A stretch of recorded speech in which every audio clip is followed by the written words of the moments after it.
Hey guys, so today I want to say this. If you are a lifter or an aspiring lifter that has a child or a toddler in your life that is under the age of 5 in general, I want to say that you're very blessed because you're going to be able to get to learn a lot from the way that your child, your nephew or your niece, if you're me, because I have my nephew and my niece, they're under that age, and I can honestly tell the difference of the way they move from the way their parents move. But anyways, if you have a child that young in your life, take it as a blessing, first off because they're a beautiful life form, but also take it as a blessing to learn how to lift properly. Say you're having trouble squatting, and this is the thing that a lot of people have trouble with, is squatting and deadlifts.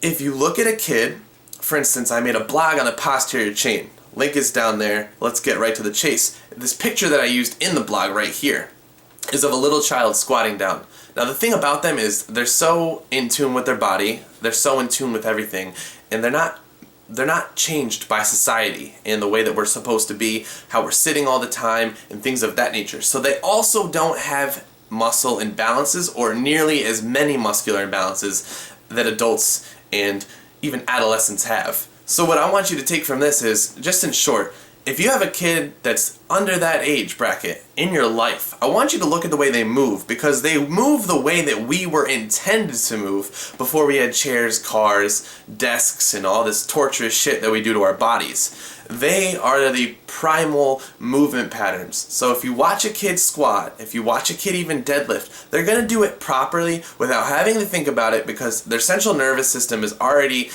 in a certain place of neutrality, because they understand how their body works. They've got a sense of everything bodily wise that we lose tune with when we're in desks, when we're sitting in cars and things of that nature.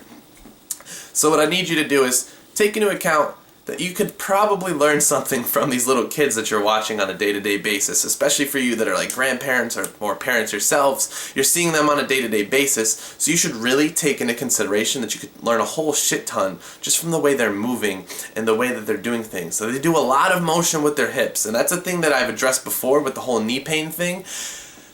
They move with their hips, and they efficiently know how to leverage their weight.